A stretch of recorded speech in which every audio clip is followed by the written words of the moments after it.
এই রাম মন্দিরের কাছাকাছি একটা বিশাল বড় জিন দৈত্য এসে হামলা করে, সাগর থেকে ওইটা ঘর বাড়ি মানুষের তলায় ফেলে, মানুষের ব্যবসা বাণিজ্য দোকানপাট নষ্ট করে ফেলে।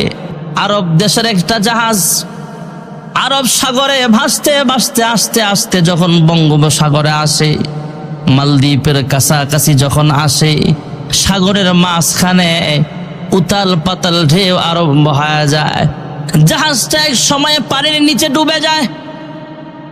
আরবের মানুষ আরব সাগর দিয়া ভাসতে ভাসতে যেই জাহাজটা মালদ্বীপের কাছাকাছি সাগরে চলে আসছিল, জাহাজের প্রত্যেকটা যাত্রী পানিতে ডুবে দুনিয়া থেকে বিদায় হয়ে যায়।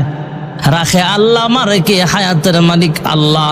কিন্তু একটা কিশোর বয়সের হাফেজ কোরআন আবুল বারাকাত, আল্লাহ তাকে বাঁচায়া দিছে। জোরে কোন সুবহানাল্লাহ। হায়াতের মালিক জোরে বলেন কে? আরো আসতে কোন কে? সব মানুষ মারা গেল, কিন্তু কিশোর মানুষ, ছোট্ট মানুষ হাফেজ আবুল বারাকাত বেঁচে গেল। একটা ভাঙ্গা তখতার উপরে ভাসায়া ভাসায়া আল্লাহ তাকে বাঁচায়া রাখলেন। বাঁচতে বাঁচতে সমুদ্রের কিনারায় আসছে। মালদ্বীপের মানুষের প্রধান কাজ ছিল মাছ ধরে বিক্রি করা বাজারে। আন্তর্জাতিক বাজারে ওরা মাছের ব্যবসা করে, কারণ চতুর্দিকে সাগর, সাগরে বিভিন্ন রকমের মাছ আছে, মাছ ধরে ধরে ওরা বাজারে বিক্রি করে। ওই দেশের মানুষগুলো মাছ ধরতে গেছে, মাছ ধরতে গিয়া তখতার উপরে ভাসমান আবুল বারাকাতকেও পেয়ে ফেলেছে। ওরে সাগরের কিনারায় আনা হলো, উপরে আনা হলো, কথাবার্তা চলতেছে। কোনো ভাষা বুঝে, কোনো ভাষা বুঝে না। মালদ্বীপের মানুষ, তাদের ভাষা হলো মালাই ভাষা। আরব দেশের মানুষ, তার ভাষা হলো আরবি ভাষা। এক দেশের মানুষ আরেক দেশের মানুষের ভাষা বুঝে না, তবে ইশারায় অনেক কথাবার্তা বললেন। ওই দেশে তৎকালীন জামানায় গোলাম বেচা কেনা হতো। এত সুন্দর একটা গোলাম দেখা যায়, চলো চলো বাজারে তাকে বিক্রি করে দেওয়া হবে। বাজারে নিয়ে বিক্রি করে দেওয়া হলো। একজন মহিলা, তার স্বামী নাই, তার ঘরের ভিতরে কোনো পুরুষ লোক নাই, ছোট্ট একটা মেয়ে আছে মাত্র, সুন্দরী একটা মেয়ে আছে ঘরে। হাফেজ আবুল বারাকাতকে মহিলা বাড়িতে নিয়ে গেলেন। নিজের বাড়িতে যেইভাবে বসবাস করে আবুল বারাকাত নিজের বাড়ির মতো সেখানে বসবাস করে। তবে সে তো মুসলমান, নামাজের সময় যখন নামাজ আদায় করে, যখন মন চায় কোরআনুল কারীম তেলাওয়াত করে, ওই ঘরের বৃদ্ধা মহিলাকে মা বলে ডাকে, আর সুন্দরী মেয়েটাকে বোন বলে সে ডাকে। দিনের পর দিন চলে যায়, রাতের পর রাত চলে যায়, নিজের বাড়ির মতো বসবাস করে। আরব দেশের মানুষ হাফেজ আবুল বারাকাত নামাজ পড়ে, রমজানে রোজা আসলে রোজাও রাখে, তেলাওয়াত করে, কিন্তু বাহিরের মানুষ জানে না, কারণ ওই বৃদ্ধা মহিলা তাকে আগেই জানায় দিছে, হ্যাঁ আবুল বারাকাত, মালদ্বীপের প্রত্যেকটা মানুষ হলো মূর্তি পূজক, বাদশাহ সহ সব মানুষ হলো বেঈমান, সবাই মূর্তির সামনে মাথা নত করে, শুধু একমাত্র তুমি হলা মুসলমান। যদি ওরা জানতে পারে তুমি মুসলমান, তাহলে তোমাকে ফাঁসির কাস্তে ঝুলাবে। দেশের মানুষ, মক্কা মদিনার দেশের মানুষ, সৌদি আরবের মানুষ। আবুল বারাকাত অনেকদিন পর হঠাৎ দেখতে পাইলেন, কোনোদিন মাকে কাঁদতে দেখে নাই, কিন্তু আজকে ছোট্ট মানুষের মতো ওই ঘরের মহিলাটা হাউমাউ করে কাঁদতেছে। হাফেজ আবুল বারাকাত মায়ের পাশে যা বলে, হ্যাঁ মা, আমার বাড়ি অনেক দূরে, আল্লাহ আমাকে বাঁচায় দিয়েছেন, জাহাজের সব মানুষ মারা গেছে, আমি শুধু বেঁচে আছি, আর তুমি আমার সন্তান হিসেবে গ্রহণ করে নিলা, আমিও তোমার মা ডাকি। তবে তোমার দুঃখ কষ্ট শোনার মতো সময় আমারও আছে, ধৈর্য আমারও আছে। হ্যাঁ মা, আমার যেহেতু আব্বা আম্মা কেউ নাই, এখানে আপনিই তো আমার মা, আর এই ঘরের ভিতরে কোনো পুরুষ লোক নাই, আমি ছেলে মানুষ, আমি আপনার দুঃখ কষ্ট কি আমি জানতে চাই। মা ডাক দেয়া বলে, মহিলা ডাক দেয়া বলে, হ্যাঁ আবুল বারাকাত, তোমারে বলে আমার কোনো লাভ নাই রে বাবা, আমার মনে অনেক কষ্ট, অনেক বেদনা, অনেক ঝড় চলতেছে আমার মনের ভিতরে, তাই আমি কাঁদতেছি, মনের কষ্টে আমি কাঁদতেছি, তোমার বলে কি লাভ হবে? কিশোর বয়সের হাফেজ কোরআন, ছোট্ট হাফেজ কোরআন আবুল বারাকাত ডাক দেয়া বলে, হ্যাঁ মা, আমার কাছে বললে হয়তো আপনার দুঃখটা কিছু হালকা হবে, আর আমি চেষ্টা করে দেখব, আপনি যেহেতু আমার মা, আপনার মনের বেদনা, দুঃখ, কষ্ট আমি দূর করতে পারি কিনা একটু চেষ্টা করো। মা এবার তাকে একটা ঘটনা শোনালেন। ঘটনাটা হলো এমন, মালদ্বীপ চতুর্দিকে যেহেতু সাগর, বৎসরে একবার এমন একটা সময়ে চলে আসে, রাতের অন্ধকারে যখন সব মানুষ ঘুমায় যায়, সাগরের কিনারায় একটা মন্দির আছে, রাম মন্দির। এই রাম মন্দিরের কাছাকাছি একটা বিশাল বড় জিন দৈত্য এসে হামলা করে, সাগর থেকে ওইটা ঘর বাড়ি মানুষের তলায় ফেলে, মানুষের ব্যবসা বাণিজ্য দোকানপাট নষ্ট করে ফেলে, অনেক মানুষ মারাও যায়। এলাকার ওরা যেই ধর্ম পালন করুক না কেন, ওই ধর্মের যারা গুরু আছে, পণ্ডিত আছে, এদেরকে ডাকা হলো। জ্যোতিষ বিদ্যা যারা অর্জন করেছে এদেরকে ডাকা হলো। বাদশাহ ডেকে বলে, তোমরাই বলো না এর একটা মীমাংসা কি করা যায়, এই সমস্যার সমাধান কি করা যায়? প্রতি বছর রাতের বেলা আইসে একবার আমাদের উপরে দৈত্য হামলা করে, জিন হামলা করে। এই হামলা থেকে কিভাবে বাঁচা যায় একটা উপায় তোমরা বের করতে পারো কিনা দেখো। এবার সবাই মিলে পরামর্শ করে ওই দেশের বাদশাহকে জানায়া দিলেন, হ্যাঁ বাদশাহ মহাদয়, বৎসরের অমুক দিন যেই রাত্রে বেলায় আমাদের উপরে আক্রমণ করা হয়, যেই রাত্রে দৈত্য জিন আইসা সাগর থেকে ওইটা মানুষের ঘর বাড়ি তলায় ফেলে ভাঙচুর করে ফেলে, ওই রাত্রে বেলায় ওই রাম মন্দিরে একটা কাজ করে দেখা যেতে পারে। কয় কি কাজ? এই দেশের মধ্যে সুন্দরী সুন্দরী কুমারী মেয়ে যারা আছে এদের একটা লিস্ট করা হোক। এক একটা মেয়ে বৎসরে একবার ওই নির্দিষ্ট রাতের মধ্যে, ওই রাত হওয়ার আগে সন্ধ্যাবেলায় সুন্দর করে সাজায়া গুজায়া, মেকআপ কইরা সুন্দর করে সাজায়া, সুন্দর নতুন নতুন পোশাক পরায়া দিয়া ওই যে রাম মন্দিরে রেখে দেওয়া হবে। সেখানে ঘরের ভিতরে তালা দেওয়া হবে, আমরা সবাই সেখান থেকে চলে আসব। রাতের বেলা দৈত্য যখন হামলা করার জন্য উঠবে, ওইটা যদি দেখে একটা সুন্দরী মেয়ে, ওই মেয়ের সাথে মেয়েটাকে খেয়ে ফেলবে, মেয়েটাকে মেরে ফেলবে, এরপরে সে আবার সাগরে চলে যাবে, আমাদের উপরে আর আক্রমণ করবে না। বাদশা জানায়া দিলেন, ঠিক আছে, আগামী বৎসর যখন ওই দিনটা আসবে তখন তোমরা এটা খেয়াল রাখবা। এবার সুন্দরী কুমারী মেয়েদের একটা লিস্ট করা হলো, কার ঘরে কুমারী মেয়ে আছে। লিস্ট করার পর বাদশাহ রাজকীয় ভাবে, রাষ্ট্রীয় ভাবে একটা লটারি দেওয়া হয়, যে মেয়েটার নাম উঠবে কিচ্ছু করার নাই, পুরা দেশকে বাঁচাইবার জন্য একটা মেয়েকে বলে দিতে হবে। আর এবার এই মহিলাটা আবুল বারাকাতকে বলে, হ্যাঁ সন্তান শোনো, এবারের বৎসরে তোমার যে একটা বোন আছে, এই বোনের নাম লিস্টিতে উঠে গেছে। আমি কার কাছে দুঃখ প্রকাশ করব? আমার স্বামী নেই, আমার কোনো উপযুক্ত ছেলে মেয়ে আর নাই, তুমি হলে আমার পালক পুত্র, তোমার দেশ তো এটা না, তোমার বাড়ি তো হলো সৌদি আরব, তুমি তো ছোট্ট মানুষ, তোমার বলে আমার কি লাভ? আমার একমাত্র মেয়েটাকে আগামীকাল সকালবেলা বা বিকালবেলা তাকে সাজায়া গুজায়া পুলিশের হাতে সুপর্দ করে দিতে হবে, রাম মন্দিরে রাখা হবে। দৈত্য আইসা তার উপরে হামলা করে তাকে মেরে ফেলে চলে যাবে, কিন্তু এলাকার উপরে কোনো হামলা করবে না। এবার আবুল বারাকাত মায়ের চোখের পানিগুলো মুইসা দেয় আর ডাক দিয়া কয়, হে মা, কান্দো না, কান্নার দিন তোমার শেষ। আগামীকাল সকালবেলা পুলিশ যখন তোমার বাড়িতে আসবে তোমার মেয়েটাকে নেবার জন্য, যে মেয়েটা আমার ভাই বলে ডাকে, আমি তাকে বোন বলে ডাকি, আমার বোনটাকে নেওয়ার জন্য যখন আসবে, আমার বোনটাকে দিও না, আমার বোনের পরিবর্তে আমার চেহারাটাও দেখতে অনেক সুন্দর, এখনো দাড়ি উঠে নাই, মেয়েলি চেহারা দেখা যায়, আমারে মেয়ের পোশাক পরায়া, আমার বোনের পোশাক পরায়া দাও, আমার বোনটাকে তুমি লুকায় রাখবা, আমি যাব, আমি তাদের দৈত্যের মোকাবেলা করতে চাই। মা চোখের পানি ফেলে কান্দে আর বলে, হ্যাঁ ছেলে, আমি চাই না তুমি দৈত্যের হামলার শিকার হয়ে দুনিয়া থেকে বিদায় হয়ে যাও, আর ওরা যদি জানতে পারে তাহলে তোমাকে সহ আমাদেরকে হত্যা করিয়া ফেলবে।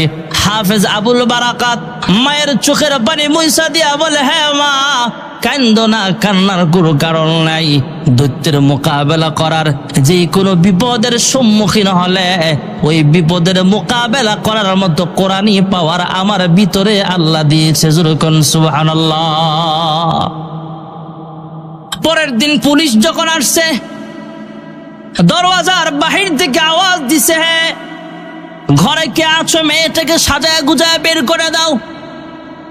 আবুল বারাকাত চুপে চুপে মায়ের কানা কানা কয়ে, হ্যাঁ মা, ভয় পায় না, আমার বোনটাকে যেইভাবে হোক তুমি একটা রাত্রের জন্য লুকায় রাখবা, লুকায় রাখো।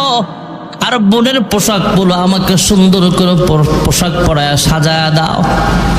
আর আমার একটা ব্যাগ বানায় দাও, ছোট্ট থলের ভিতরে কোরআন তেলাওয়াত করার জন্য একটা কোরআন শরীফ দাও। আর কোরআন শরীফ না নিলেও তো সমস্যা নাই, কারণ সে তো একজন হাফেজে কোরআন, হাফেজ আবুল বারাকাত। এবার বোনের পোশাক পরে যখন বের হলেন, ঘুমটাটা একটু বাড়ায় দিয়ে বের হলেন, লাজুক লাজুক চেহারা নিয়ে বের হলেন। আসলেই তো মেয়ে না ছেলে, কিন্তু মেয়ের চেহারার মতো চেহারা, কারণ দাড়ি ওঠে নাই এখনো। পুলিশ দেখা অবাক, কিরে এমন সুন্দরী মেয়েও হতে পারে নাকি? যেহেতু আরবের সন্তান, এমনি তো সুন্দর মানুষ, সৌদি আরবের মানুষ সুন্দর চেহারাওয়ালা মানুষ। এরা দেখা পুলিশ বলে, তারে বুঝে দূতের সামনে রেখে আসতে হবে আমাদের। এরাও আফসোস করে, কিছু করার নাই, সরকারি নির্দেশ, যেহেতু বাদশার নির্দেশ, আমরা রেখে চলে আসবো, চলো। এবারে মেয়ে মনে করে হাফেজ আবুল বারাকাতকে সাজায় গুজায় তারা নিয়ে গেল। নিয়ে যায় সমুদ্রের কিনারায়, সাগরের কিনারায় যে বিশাল মন্দির আছে, রাম মন্দির, ওই মন্দিরের মাঝখানে, মন্দিরের ভিতরে একটা রুমের ভিতরে সাজায় গুজায় তাকে রাখা হলো। এবার বাহির থেকে মন্দিরে তালা দিয়ে সবাই চলে আসে। রাত্র যত বারে হাফেজ আবুল বারাকাত সবাই যখন চলে যায়, ব্যাগের ভিতরে নামাজের মুসল্লা ছিল, নামাজের মুসল্লা বিছায়া আল্লাহর বান্দা মাগরিব পড়ে, এশারের নামাজ পড়ে, নফল নামাজ পড়ে, আল্লাহর কাছে দোয়া করে, হ্যাঁ মালিক, প্রতি বছর একটা মেয়ে দৈত্য এসে হামলা করে তাকে মেরে ফেলে। আয় আল্লাহ, আমি আজকে মেয়ে সাইজা এখানে আসলাম, তোমার কোরআনের পাওয়ার আছে আমি ভালো করে জানি। আবার সিনাটাকে তুমি লৌহে মাহফুজ বানায় দিয়েছ। আয় আল্লাহ, আমাকেও হেফাজত করো, কোরআনের পাওয়ারটাও তুমি আজকে দেখায় দিও। মালদ্বীপের মানুষকে বুঝাতে হবে আল্লাহর কোরআনের পাওয়ার সমস্ত অপশক্তির চাইতেও বেশি। জোরকন সুবহানাল্লাহ। হাফেজ আবুল বারাকাত এবার কোরআন তেলাওয়াত করে। রাত্র যখন গভীর হয়ে যায়, সাগরের মাঝখান থেকে বিশাল আকৃতির একটা দৈত্য হামলা করে, জিন হামলা করে। জিন বিশাল আকৃতির ভয়ঙ্কর চেহারা নিয়ে সামনে আসে। আবুল বারাকাত টের পাইছে সাগর থেকে কিছু একটা উঠে আসতেছে। হাফেজ আবুল বারাকাত এবার কোরআন তেলাওয়াতের আওয়াজ বাড়ায়া দিলেন, কোরআন তেলাওয়াত শুরু করলেন। অন্যান্য সূরাও তেলাওয়াত করে পাশাপাশি আবার সূরা ইয়াসিন তেলাওয়াত করতে শুরু করে দিলেন। ইয়াসিন ওয়াল কুরআনিল হাকীম ইন্নাকা লামিনাল মুরসালিন।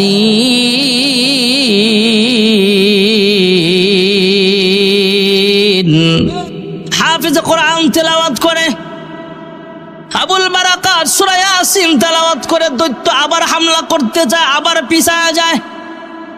কোরআনের পাওয়ারের কাছে দৈত্যর আক্রমণ, তাদের ক্ষমতায় সে কুলাইতে পারে না।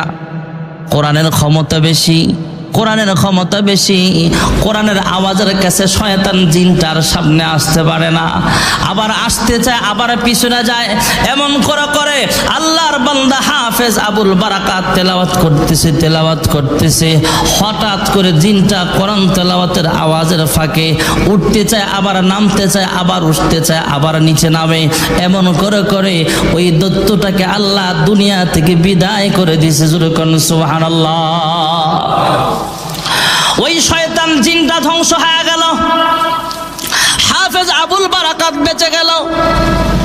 যে পুলিশ আগের দিন মেয়েটাকে রাইখা চলে গিয়েছিল, এবার অন্যান্য বছরের ন্যায় লাশ নেওয়ার জন্য যখন ভিতরে আসছে, রাম মন্দিরের গেট খোলা হলো, পুরোহিতরা পণ্ডিতরা সবাই সহ পুলিশ বাহিনী সহ সবাই ভিতরে আসলেন। আয়েশা দেখে না না, কোনো লাশ দেখা যায় না, একটা বালক দেখা যায়, কিশোর বয়সের হাফেজ কোরআনের চেহারা তো অনেক সুন্দর। দেখা ওরা মনে করেছে যে দৈত্যটা হামলা করেছিল, হামলা করে মেয়েটাকে খেয়ে ফেলেছে, আর সে একটা ছেলের আকৃতি ধরে বসে আছে, আমাদেরকেও খেয়ে ফেলবে। পুরোহিতটা ভয় পায়, পুলিশ বাহিনীও ভয় পায়, সবাই পিছনে চলে যেতে চায়। এবার হাফেজ আবুল বারাকাত ডাক দিয়া বলে, তোমরা ভয় পাও না, আমি হলাম আশরাফুল মাখলুকাত, মানুষ। যেরকম সুবহানাল্লাহ। এবার আরা বুঝতে পারছে, যেহেতু বলেছে মানুষ, এটা জিন নয়। পুলিশ সামনে যায়, পণ্ডিতরা সামনে যায়, বলে তুমি কে? আমরা তো গতকাল রাত্র হওয়ার আগে একটা মেয়েকে সাজায় গুজায় এখানে রেখেছিলাম। হাফেজ আবুল বারাকাত বলে, আমি কে, রাত্রে বেলায় কি হয়েছে না হয়েছে এই কথা তোমাদের সামনে বলে আমার কোনো লাভ নাই, আমাকে নিয়ে চলো রাষ্ট্রপ্রধানের কাছে। রাষ্ট্রীয়ভাবে একটা কনফারেন্সের আয়োজন করা হলো, তথা দেশের অনেক মানুষরা সেখানে উপস্থিত, পুলিশ আর্মি র্যাব তৎকালীন ব্যাটালিয়ন বাহিনী সবাই উপস্থিত আছে। সেই দেশের যত পণ্ডিত আছে সবাই সেখানে আছে, বড় বড় পণ্ডিতরাও আছে। বাদশার সামনে আবুল বারাকাত দ্বারা বলে, হে বাদশা মহাদয়, হে মালদ্বীপের রাষ্ট্রপ্রধান, শোনেন, আমার নাম হলো হাফেজ আবুল বারাকাত, আমার বাড়ি হলো সৌদি আরব, আমি একজন মুসলমান। যেরকম সুবহানাল্লাহ। সবাই অবাক হয়ে বলে, তুমি একজন মুসলমান? কয় হ্যাঁ। আমরা এই দেশের মানুষ 100% বেঈমান, তুমি আমাদের ভিতরে আবার ঢুকলা কিভাবে? কয় সৌদি আরবের সেই ঘটনা আবার বললেন। সৌদি আরবের জাহাজ, আরব দেশের জাহাজটা তোমাদের দেশের সাগরে আয়েশা ডুবে গিয়েছিল, সবাই মারা গেছে, কিন্তু আমাকে আল্লাহ বাঁচায় দিছে। এই মহিলা আমাকে ঘরে নিছে, এই মহিলাকে আমি মা ডাকি। যখন সিরিয়াল পড়ছে, এই মহিলার মেয়ে তথা আমাকে যে ভাইয়া বলে ডাকে, আমি যাকে বোন বলে ডাকি, আমার বোনটাকে আজকে রাম মন্দিরে রাখা হবে। আমি মাকে বলেছি, মা, আমি দেখতে তো মেয়ের চেহারার মতোই আমাকে দেখা যায়, আমার বোনের পোশাকগুলো পরায় দাও। আমি এবার রাতের বেলা মেয়ে সেই যা পুলিশের হাতে চলে গেলাম। পুলিশ যখন আমাকে এখানে রাখলো, আমি আবার রাতের বেলা আল্লাহর কালাম কোরআনুল কারীম তেলাওয়াত করলাম। কোরআন তেলাওয়াত করতেছিলাম, কোরআনুল কারীম তেলাওয়াত করতেছিলাম। কোরআনের কাছে শয়তান হার মেনে গিয়েছে।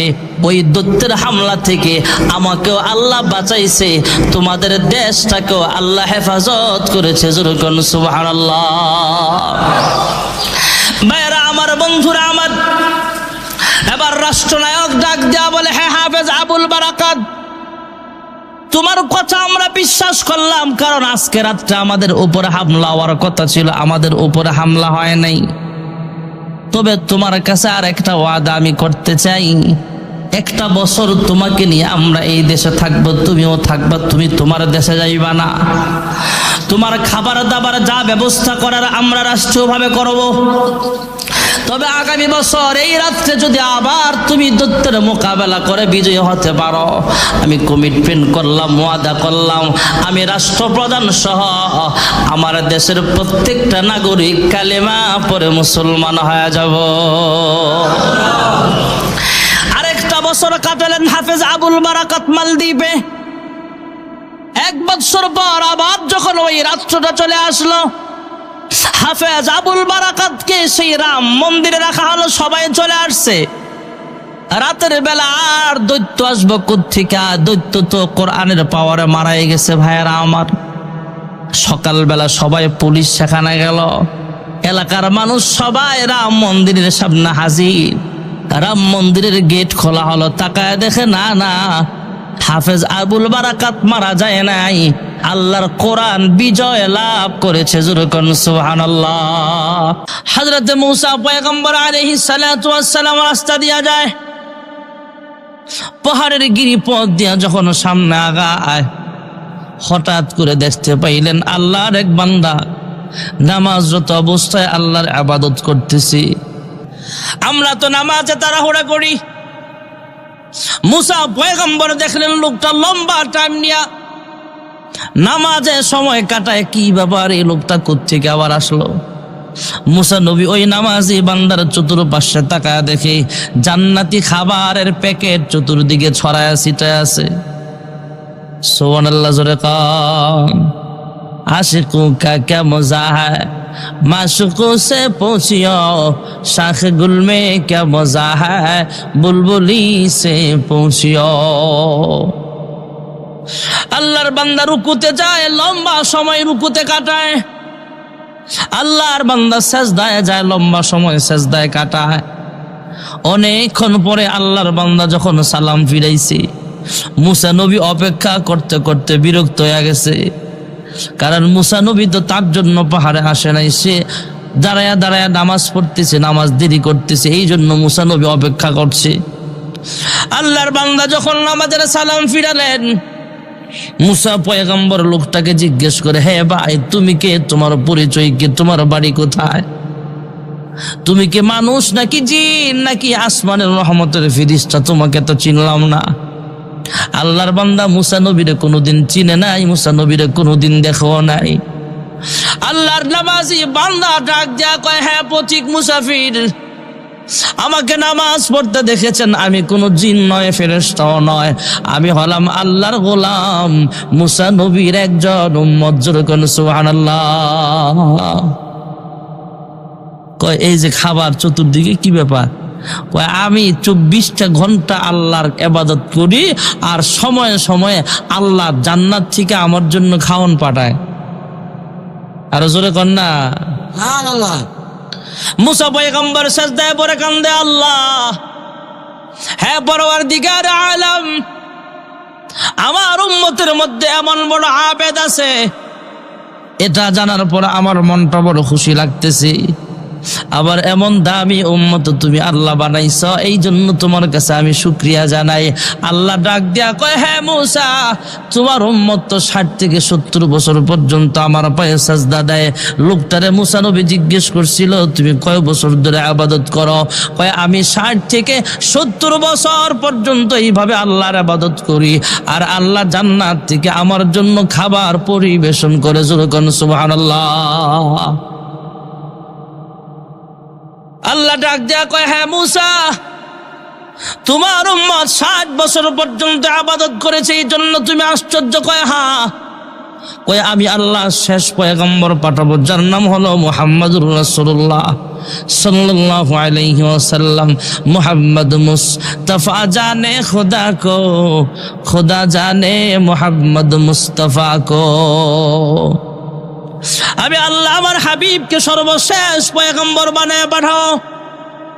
তোমার উম্মত পাহাড়ের উপরে 60 বছর 70 বছর ইবাদত করেছে, শেষ পয়গম্বরের উম্মতেরা দ্বীনি মজলিসে বসবে, ওয়াজ নসিহতের মধ্যে বসবে, ফিকর মাসআলা মাসাইল যেখানে বয়ান হবে, যেখানে দ্বীনি আলোচনা হবে, ওই মজমায় কিছু সময় বসবে। আমি আল্লাহ তাআলা তোমার উম্মত 60 বছর 70 বছর ইবাদত করলে যে সওয়াব হয়েছে, ওই শেষ জামানার নবীর উম্মতের এক মুহূর্তের আমল, কিছু সময়ের আমল তোমার উম্মতের 60 বছরের ইবাদতের চাইতেও আরো বেশি দামি হয়ে যাবে। আমরা যে এখানে বসে আছি, অন্য নবীর উম্মতের 60 বছর 70 বছর ইবাদতের সওয়াব অলরেডি আমাদের আমলনামায় ফেরেশতারা লিখে দিয়েছেন। সুবহানাল্লাহ বলে। ভাইরা আমার, বন্ধুরা, আবার মুসা পয়গম্বর আবার আশ্চর্য হয়ে বলে, হ্যাঁ মালিক, শেষ নবীর উম্মতের বুঝি এত দাম? কয় হা। কয় শেষ নবীর উম্মতের এমন দাম, সাধারণ উম্মতের এটা দাম, কিন্তু শেষ নবীর উম্মতের ভিতরে যারা আলেম, ভাইয়েরা আমার, বন্ধুরা আমার, মাওলানা সিদ্দিকুর রহমান সাহেব আপনাদের এলাকার এই মাদ্রাসার মুহতামিম, উনি সহ এই উম্মতের যত বড় বড় উলামায়ে কেরাম আছে, এই উলামায়ে কেরামের দাম আল্লাহর হাবিব বলেন উলামা উম্মতি কাম্বিয়া ইবানি ইসরাইল, নবুয়ত ছাড়া অন্যান্য পয়গম্বরের নবীদের সমান মর্যাদা উম্মতের আলেমের। জোরে কোন সুবহানাল্লাহ। আমি প্রথমেই বলছিলাম এখানে তো মাওলানা সিদ্দিকুর রহমান সাহেব আছে। আল্লাহ যখন নবুয়তির দরওয়াজায় তালা দেয় নাই তখন এখানে একজন নবী পাঠাইছেন। কথার উদাহরণ দিলাম আর কি। এক একটা এলাকা ভিত্তিক আল্লাহ নবী পাঠাতেন। মাদ্রাসার মুতামিম সেও নবী, এক এলাকার বড় নেতা তাকে আল্লাহ নবুয়তি দান করেছেন। এক ঘরের দুই ভাই আল্লাহ নবুয়তি দান করছেন। এক ঘরে বাবাও নবী সন্তানও নবী। সুবহানাল্লাহ কোন। এখন নবুয়তির দরওয়াজায় তো তালা দেওয়া, আল্লাহ উম্মতের আলেমের মর্যাদা বাড়ায়া নবুয়ত শুধু ছাড়া, নবুয়তের দরওয়াজাটা ছাড়া উম্মতের আলেমের দাম নবীদের সমান মর্যাদার দিক থেকে সুবহানাল্লাহ বলেন। মুসা নবী এতক্ষণ যা ভাবছিল এখন ধারণাটা আগের মতো আছে না বদলাইছে? আমি ভেবেছিলাম বাবার উম্মতের বুঝি দাম বেশি, আয় আল্লাহ এখন দেখি শেষ জামানার নবীর উম্মতের দাম সবচেয়ে বেশি, উম্মতের আলেমের দাম আমাদের সমান মর্যাদা। আসমানে মুসা পয়গম্বরের সাথে আমার আপনার নবীর দেখা হয়ে গেল। হযরত মুসা পয়গম্বর রাগী মানুষ, সালাম বিনিময়ের পর জানতে চায় হে শেষ জামানার পয়গম্বর আপনার উম্মতের দাম বেশি। কয় আপনি কি কথাও বলেছেন শেষ জামানার নবীর উম্মতের উলামায়ে কেরামের দাম নবুয়ত ছাড়া মর্যাদার দিক থেকে বনি ইসরাইলের নবীদের সমান। জোরে কোন সুবহানাল্লাহ। হ্যাঁ, আল্লাহ মর্যাদা বাড়ায় দিছে। মুসা নবী ডাক দিয়া কয় আমার যদি একটু প্র্যাকটিক্যাল দেখাইতেন দামটা কেমনে বেশি তাহলে মনটা বড় ভালো লাগতো। জোরে কোন সুবহানাল্লাহ। ভাইয়েরা আমার বন্ধুরা, আবার মুসা পয়গম্বর যখন এ কথা বললেন, মহান আল্লাহ রাব্বুল আলামিন রূহের জগৎ থেকে একটা রূহ আনলেন, একজন আলেমের রূহ। কুদরতি ভাবে আল্লাহ যখন তার সামনে দাঁড় করায় দিলেন, মুসা নবী জিজ্ঞেস করে মান আনতা মা ইসমুকা, তোমার নাম কি? ওই লোকটা বলে আমার নাম অমক, আমার আব্বার নাম ওইটা, আমার দাদার নাম এটা, আমার দাদির নাম এটা, আমার নানার নাম এটা, নানির নাম এটা। তো করতে 14 গোষ্ঠীর নাম কয়। এবার গ্রামের নাম কয় আমার বাড়ি হলো নগরপাড়া, মাদ্রাসার পাশে আমার থানা হলো রূপগঞ্জ থানা, জেলা হলো নারায়ণগঞ্জ জেলা, ঢাকা বিভাগে আমি বাংলাদেশের একজন মানুষ, ভারতবর্ষের একজন মানুষ। এই কথা শুনে আপনি জিজ্ঞেস করলেন তোমার নাম কি? লোকটা যদি 14 গোষ্ঠীর নাম বলে মেজাজ ঠান্ডা হবে না গরম?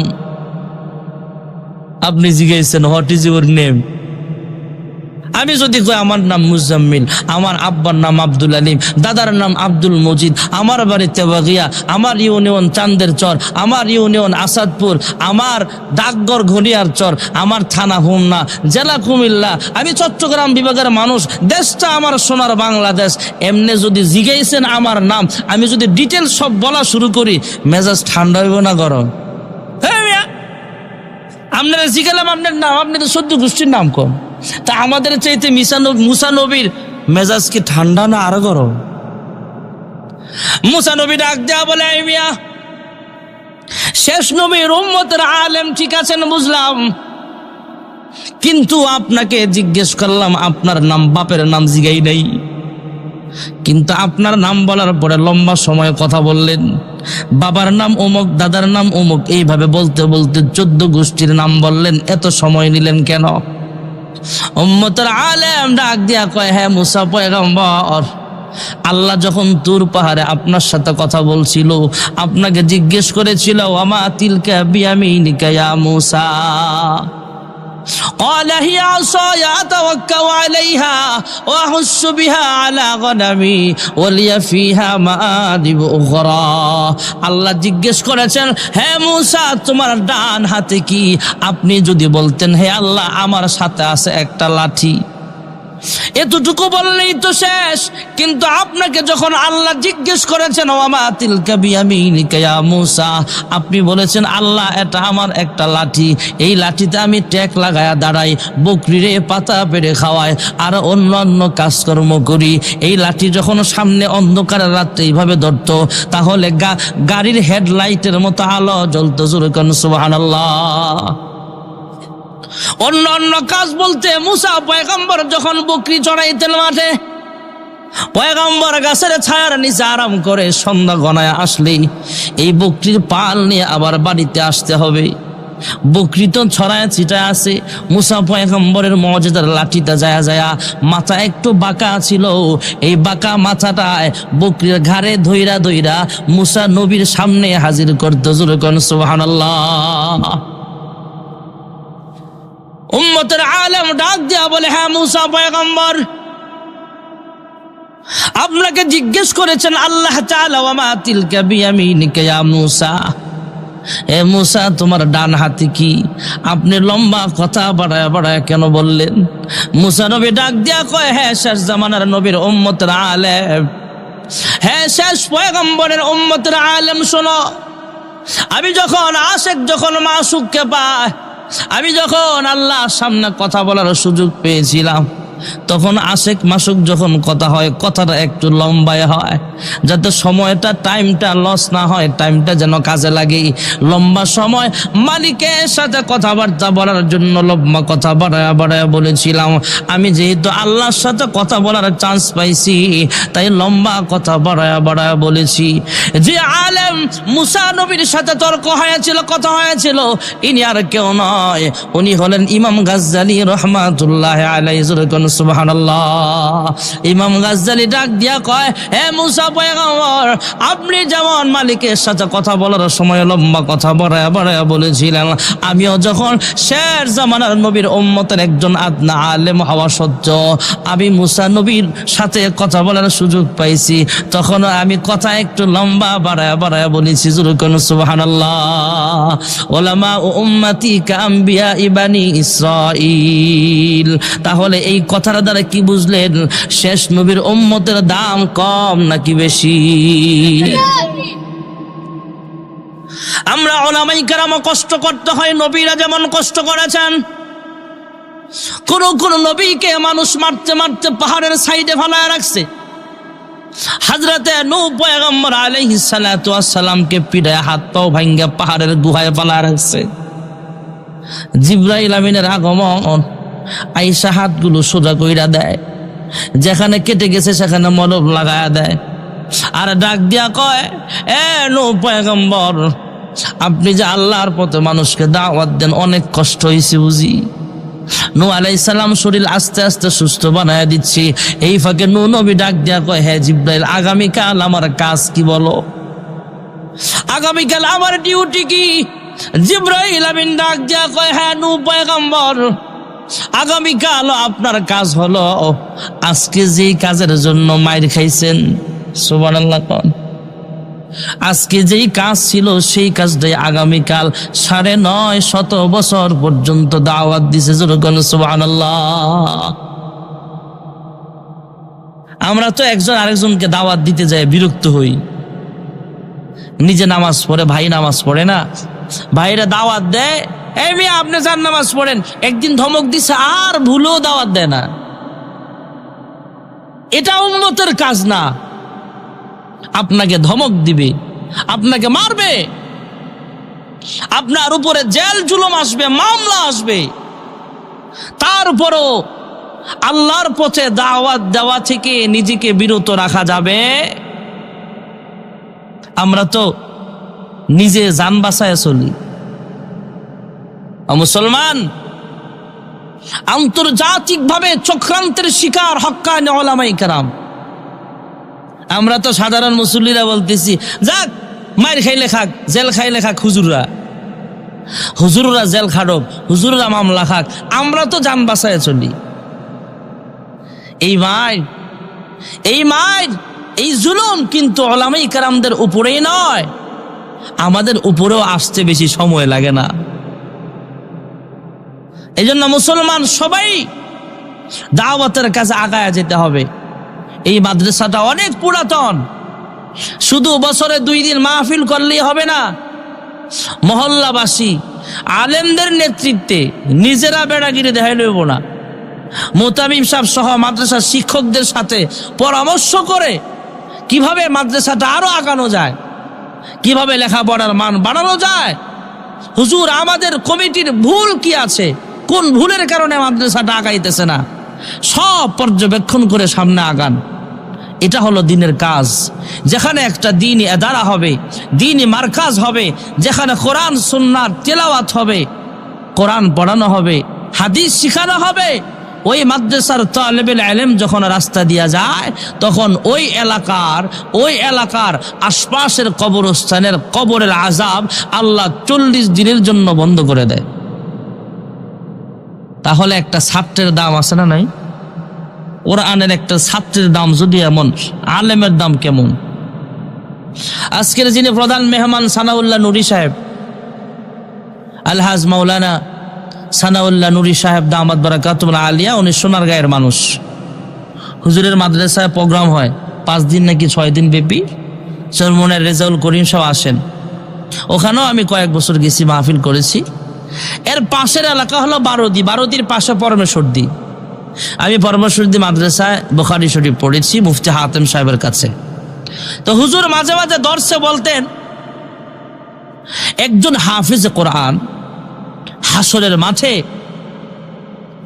এমন দাগী আসামি যাদের নামে লিস্ট হয়ে গেছে সে জাহান্নামী, এমন কমপক্ষে 10 জনকে সুপারিশ করে একজন হাফেজ কোরআন এমন 10 জন মানুষকে জাহান্নামী দাগী আসামি যারা, এমন মানুষকে সুপারিশ করে আল্লাহর জান্নাতে নেওয়ার অনুমতি পাবে। সুবহানাল্লাহ জোরে কর। তাহলে একজন হাফেজের দাম আছে না নাই?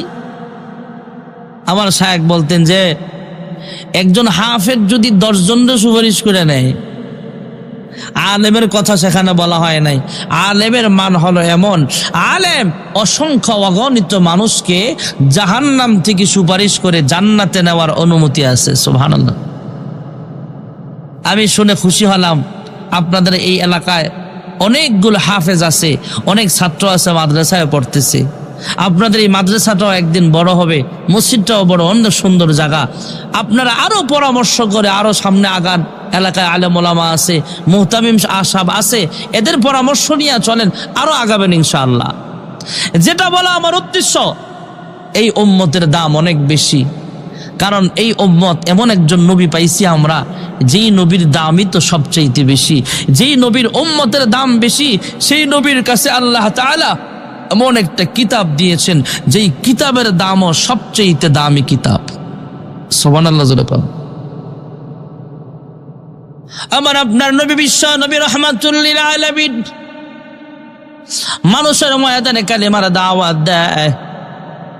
আল্লাহর হাবিব রাহমাতুল লিল আলামিন আমাদেরকে দায়িত্ব দিয়ে গেছেন, বাল্লিগু আন্নি ওয়ালাউ আয়া আও কামা ক্বালা আলাইহিস সালাতু ওয়াস সালাম।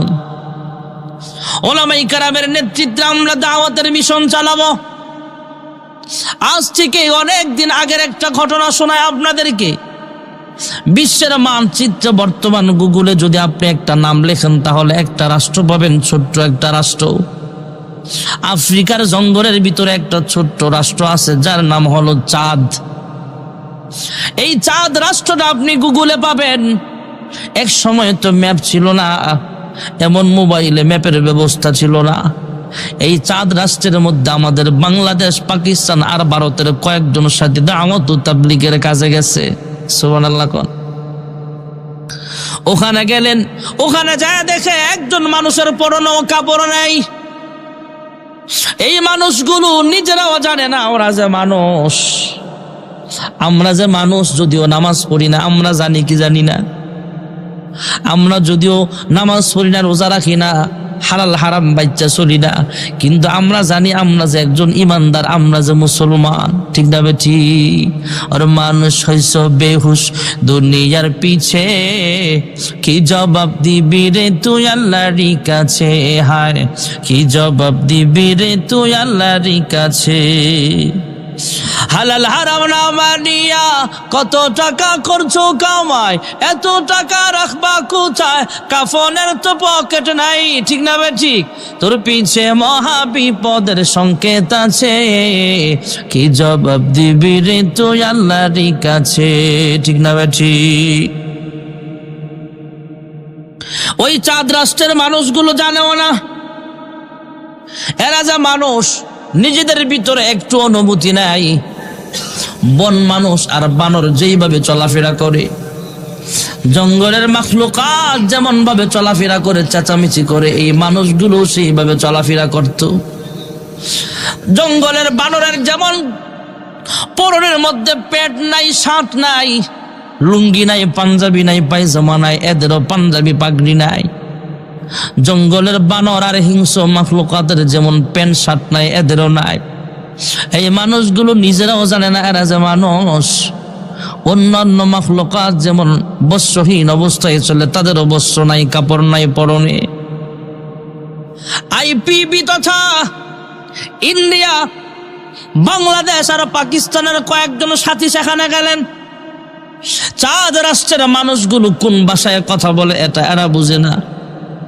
আর বাংলাদেশ তথা ভারতবর্ষের মানুষ সেখানে যায় দাওয়াত দিবি যে এদের ভাষাও তো আফ্রিকার মানুষ বুঝে না।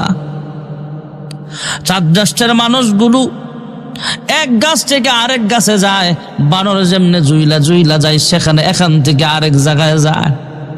বানরের যেমন প্যান্ট শার্ট নাই, কাপড় চোপড় নাই, চাঁদ রাষ্ট্রের মানুষের বহরণে কাপড় চোপড় নাই, মহিলাদেরও কাপড় নাই, পুরুষেরও কাপড় নাই। বন মানুষ যেমনে ঘুরে, হনুমান যেমনে থাকে, বানর যেমনে বাস করে, সেইভাবে মানুষগুলো বসবাস করতেছে সেখানে। আমাদের ভারতবর্ষের দাওয়াতি কাফেলা সেখানে যায়, আল্লাহর কাছে কান্দে, আল্লাহ কোন ভাষায় এদেরকে দাওয়াত দিব বুঝতেছি না। আমরা তো আইছিলাম মানুষকে কালেমার দাওয়াত দেওয়ার জন্য, এই মানুষগুলোরে কেমনে দাওয়াত দিব?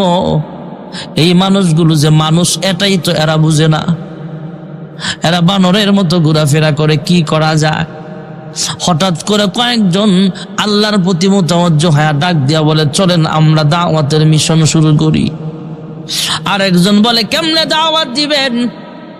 আমাদের ভাষাও তো এরা বুঝে না। কয়, বুঝার দরকার নাই, আমাদের ভাষা যদিও বুঝে না ওরা, আমার আল্লাহ এদের ভিতরে হেদায়েত দিবে। সুবহানাল্লাহ জোরে কম। ইশারায় ইশারায় বললেন, মহিলাদেরকে পিছনে দাঁড় করালেন, পুরুষদেরকে সামনে দাঁড় করালেন। ইশারা দিয়া দিয়া গাছের বড় বড় পাতা লতা দিয়া মোটামুটি লজ্জাস্থানগুলো ঢাকলেন, পাতা লতা দিয়া লজ্জাস্থানগুলো ঢাকালেন। এবার বাংলাদেশ, ভারত, পাকিস্তানের বাহিনীগুলো সেখানে যায় দাওয়াত দেয়। কয়েকজন মানুষ দাওয়াতি কাফেলার কয়েকজন সেজদায় পড়ে আল্লাহর দরবারে কান্দে, আল্লাহ আমরা তোমার কাছে ফরিয়াদ জানাই, তুমি হেদায়েতের মালিক। কয়েকজন এদের সামনে রাইখা ঘন্টার পর ঘন্টা নসিহত করতেছে বাংলা, আরবি, হিন্দি, উর্দু ভাষায়, কিন্তু ওরা বুঝে না, কিন্তু মনোযোগ দিয়ে শুনতেছে।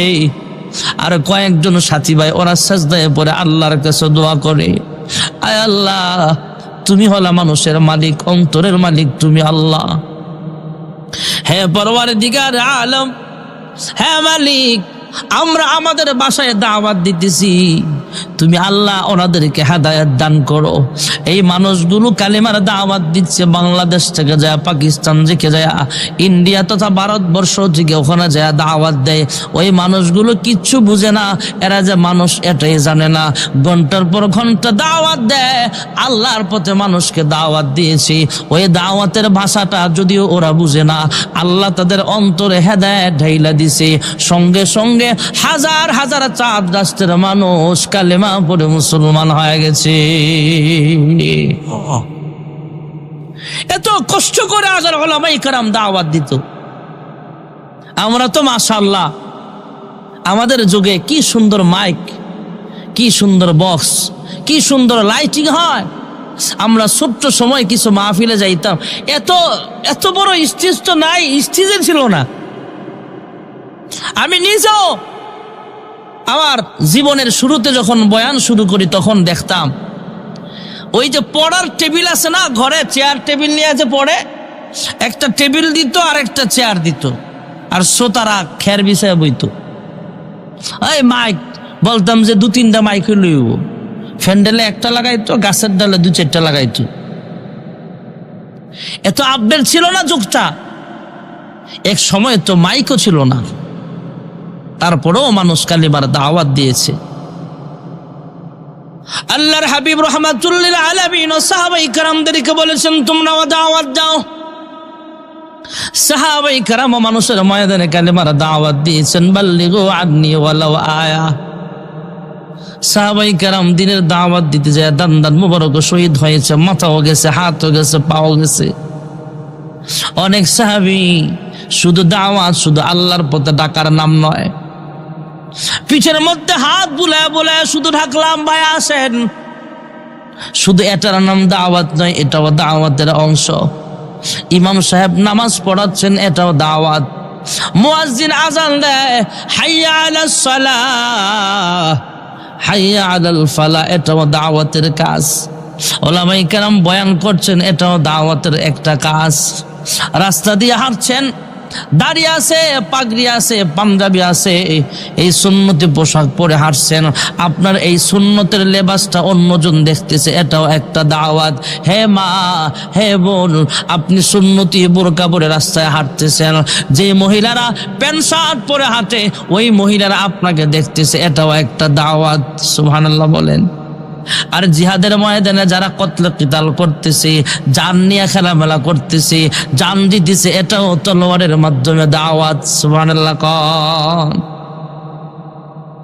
আমরা তো মিষ্টি খাওয়া মুসলমান, হুজুর মিষ্টি খাওয়া সুন্নত। হ্যাঁ, আরে রক্ত দেওয়া যে সুন্নত এটা বলেন না কেন? ইসলামের গাছের গোড়ায়, ইসলামের গাছটা এমনি তাজা হয় নাই, ইসলামের গাছের গোড়ায় আল্লাহর হাবিবের রক্ত ঝরেছে, ইসলামের গাছের গোড়ায় সাহাবায়ে কেরামদের তাজা রক্ত ঢালা হয়েছে। এখনো যুগে যুগে কিয়ামত পর্যন্ত কিছু মুসলমানের রক্ত দিয়া এই ইসলামের গাছটাকে তাজা রাখতে হয়, ঠিক না বেঠিক জোরে বলেন? এজন্য মাঝে মাঝে এখানে সেখানে বিভিন্ন ঘটনা ঘটে যায়। তো মাহফিলে গেলাম ভোলাতে, বোরহানউদ্দিন, সেখানেও তো বিশ্বনবীর অপমান যারা করেছিল সেই বিশ্বনবীর দুশমনদের প্রতিবাদ করতে যায়, দুশমনদের বিরুদ্ধে যখন মুসলমান রাস্তায় নামছিল, সেই ঘটনায় কয়েকজন শহীদ হয়েছে। ইসলামের গাছের গোড়ায় আল্লাহ রক্ত ঢেলেছেন। শাপলা চত্বরে রক্ত গেছে, ইসলামের গাছের গোড়ায় রক্ত ঢালা হয়েছে। বিচ্ছিন্ন আরো কিছু ঘটনা ঘটে। 2000 নাকি 2001 সালে আমি বিবারিয়া ভাদুকরের ছাত্র, তখনও ব্রাহ্মণবাড়িয়াতে একটা ঘটনায় কয়েকজন ছাত্র শহীদ হয়েছে। ইসলামের গাছের গোড়ায় রক্ত ঢালা হচ্ছে। কি মনে করেন মুসলমান যতদিন পর্যন্ত ইসলামের গাছের গোড়ায় রক্ত দেওয়ার মতো মানুষ থাকবে ততদিন ইসলাম থাকবে, ঠিক না বেঠিক জোরে বলেন? হযরত ওসমানের মতো মানুষ শাহাদাত বরণ করেছে। সুবহানাল্লাহ জোরে বলেন। কোন সাহাবীর, আল্লাহর নবীর একজন সাহাবীর নাম হলো হিন্দা, পরে নবীর কাছে আইসা মাফ চায়া মুসলমান হয়েছে, ঠিক আছে, কিন্তু সে উহুদের ময়দানে আল্লাহর নবীর চাচা আমির হামজার বুক থেকে চিড়ে কলিজাটা বাইর করে চাবায় চাবায় খাইছে। মুসলমান কত কষ্ট করেছে দিনের জন্য। আমরা তো মিষ্টি খাওয়া মুসলমান, মিষ্টি পাইছি। হযরত আমির হামজা রাদিয়াল্লাহু তাআলা আনহুর লাশ হিন্দা বুক চিরে ভিতর থেকে চাবায়া চাবায়া কলিজাটা বের করে খায়, মাথার ঠুরিটা দিয়া মদ পান করে। আল্লাহ যেহেতু হিন্দার ভিতরে হযরতে আমির হামজার রক্ত ঢুকায় দিছে, সুবহানাল্লাহ জোরে কোন, তথা হিন্দা যখন কলিজাটা চাবায়া খাইছে রক্ত কিছু ভিতরে গেছে। আল্লাহ আমির হামজার রক্তকে জাহান্নামে দিবে না, তাই আল্লাহ হিন্দাকে হেদায়েত দিয়া মুসলমান বানায় দিছে। সাহাবীর কলিজা চাপায়া খাইছে, কত বড় দুশ্মন! কলিজা যে চাপায়া খাইছে, রক্ত তো পেটে চলে গেছে। আল্লাহ কুদরতি আওয়াজ দিয়া কয়, আমি আল্লাহ আমার আমির হামজা সাহাবীর রক্তটা জাহান্নামে দিতে পারি না তো, তাই হিন্দার ভিতরে যেহেতু রক্ত আছে, আমি আল্লাহ তাকে হিদায়াত দিলাম। সুবহানাল্লাহ বলেন। ভাইরা আমার, বন্ধুরা আমার, উহুদের ময়দানে আল্লাহর নবীও রক্ত ঢেলেছেন। প্রাথমিক অবস্থায় যুদ্ধের ময়দানে মুসলমানরা জিতে গিয়েছিল। এরপর একটা বিভিন্ন কারণে সাহাবায়ে কেরাম মার খাওয়া আরম্ভ করছে। আল্লাহর হাবিব রাহমাতুল লিল আলামিনের বরাবর কাফেররা এবার তীর মারে। আল্লাহর হাবিবের সামনে একজন সাহাবী দাঁড়ায়, পিছনে একজন সাহাবী দৌড়ায়। একজন সাহাবী একবার সামনে যায় আর একবার পিছনে যায়, একবার ডাইনে যায় আর একবার সামনে বামে এখানে সেখানে ঘুরে। আর একজন সাহাবী ডাক দেয়া বলে, ওই আবু দুজানা। ওই সাহাবীর নাম ছিল আবু দুজানা রাদিয়াল্লাহু তাআলা আনহু। যুদ্ধ শেষে তাকায় দেখা গেছে আবু দুজানার শরীরে ৮০ থেকে ৯৯টা তীরের জখম লাগা আছে। সাহাবীরা বলে, হ্যাঁ আবু দুজানা, একটু সরে দাঁড়াও, আমাদেরকে একটু সুযোগ দাও। আবু দুজানা রাদিয়াল্লাহু আনহু ডাক দিয়া বলে, ওগো আল্লাহর নবীর সাহাবী, আমার শরীরে এক ফোঁটা রক্ত থাকা অবস্থায় তোমাদেরকে সুযোগ দেওয়া হবে না। যেখানে তীর মারা হয় সেখানে যায় নিজের শরীরটাকে ঢাল বানায় দেয়। আল্লাহর হাবিব রাহমাতুল লিল আলামিন লোহার কড়া ঢুইকা, লোহার আংটা ঢুইকা মাথা রক্তাক্ত হয়ে গেছে, রক্ত ঝরতেছে। এই দিক দিয়ে আল্লাহর হাবিব একটা পাহাড়ের আঁচারে লুকায় গেলেন। একটা উঁচা পাথর আইসা পয়গম্বরকে আড়াল করে ফেলেছে। এই জন্য আল্লাহর হাবিব রাহমাতুল লিল আলামিন বলতেন, উহুদ এমন একটা পাহাড়, যেই উহুদের পাহাড়টা আমি পয়গম্বরকে ভালোবাসি, আমি পয়গম্বর উহুদের পাহাড়টাকে ভালোবাসি। জোরে কোন সুবহানাল্লাহ। এদিক দিয়ে ভাইয়েরা আবার, উহুদের ময়দানের মানুষগুলো কান্না কাটার রোল। কাফেররা আওয়াজ উঠায় দিছে, কদ কুতিলা মুহাম্মদ। আল্লাহর হাবিবের এই কথা শুই না, আল্লাহর হাবিব সম্পর্কে এই কথা শোনা মাত্র কাফেররা যখন এই কথা বলে, মুসলমানদের ভিতরে সাহাবায়ে কেরাম তলোয়ার ফাড়ায় দিয়ে শুধু এবার মাইর খায়। ওমরের মতো মানুষ তলোয়ার ছাইড়া দিয়া বলে, হে কাফেররা, যা মারার আমার মার, আমার নবী নাই, আমি দুনিয়ার জমিন আর বেঁচে থেকে আমার কি লাভ হবে। সাহাবায়ে কেরাম মাইর খায়। এদিক দিয়ে মদিনার অলি গলিতে কে যেন আওয়াজ উঠে দিছে, কদ কুতিলা মুহাম্মদ। একজন আনসারী মহিলা এবার পথ রওনা হয়ে গেলেন, পাগলের বেশে আবার দৌড়ায় উহুদের মাঠের দিকে। সামনে পথ আটকায়া কাফেররা বলে, মহিলা কোথায় যাও? উহুদের ময়দানে যাই। কয়ে যায় লাভ নাই, তোমার স্বামী শহীদ হয়ে গেছে। কয়ে যায় লাভ নাই, তোমার সন্তান শহীদ হয়ে গেছে। মহিলা তারপরও কোনো কথা বলে না। যখন আবার বলে, তুমি যায় লাভ নাই, তোমার নবীও শহীদ হয়ে গেছে, মনে হয় তোমার মেয়ের জামাই শহীদ হয়ে গেছে। শুনিয়া সেই সংবাদ এক মুসলিম মহিলা পাগল হয়ে ছুটেছে। কাফেরেরা বলছে, তোমার পতি পুত্র সবাই মারা গেছে।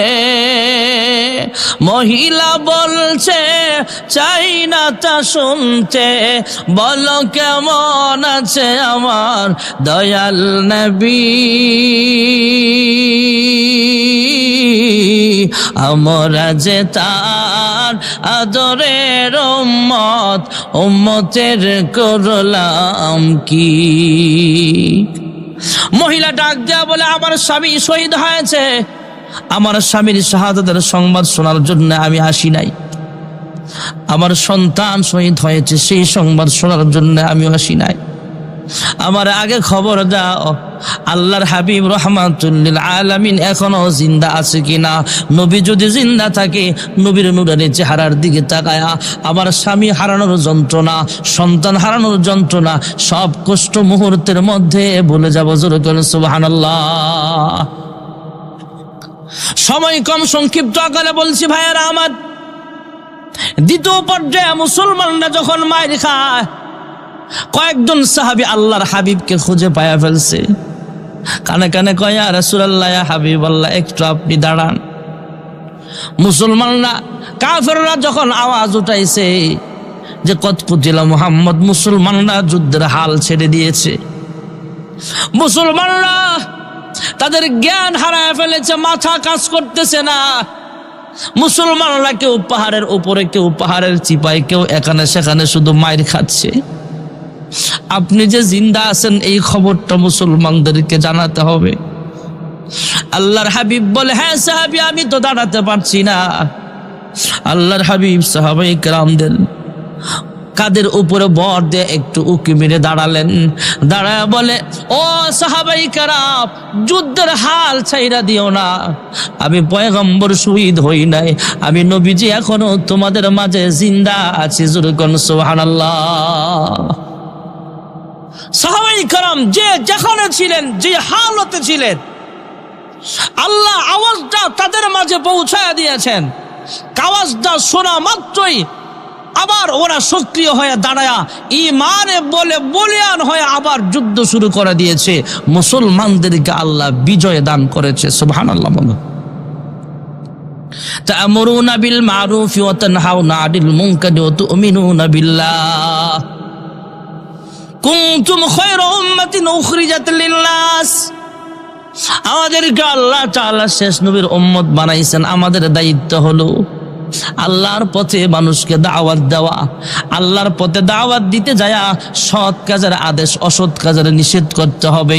মাঝে মাঝে জেলে যেতে হবে, মাঝে মাঝে ফাঁসির কাস্টে ঝুলতে হবে, মাঝে মাঝে ইসলামের জন্য জীবনটাও যেতে পারে। আমার জান, আমার মাল, আমার হায়াত, আমার লাইফ সব কিছু আল্লাহর জন্য। জোরে কোন সুবহানাল্লাহ। আল্লাহ তাআলা আমার জান, আমার মাল, আমার হায়াত, আমার লাইফ, আমার মরণ সব কিছু আল্লাহর জন্য।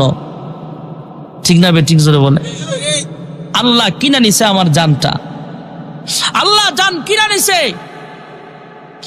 আল্লাহ তাআলা আমার জানটা কিনে নিছে, বিনিময়ে আমাকে দিয়েছে আল্লাহ জান্নাত। সুবহানাল্লাহ বলেন। আমরা যদি আমার জান মাল সবকিছু আল্লাহর নামে দিতে পারি, তাহলে বিনিময়ে আল্লাহ এমন জান্নাত দিবে, যেই জান্নাতটা সর্বনিম্ন স্তরের ছোট জান্নাতটাও এই দুনিয়ার 10 দুনিয়ার সমান বড়। সুবহানাল্লাহ বলেন। আল্লাহ তাআলা আমাদের সবাইকে উলামায়ে কেরামের নেতৃত্বে চলে আমার লাইফটা আল্লাহর গোলাম হয়ে কাটাইবার তৌফিক দান করুন সকলে বলে আমিন। ওয়া আখিরু দাওয়ানা।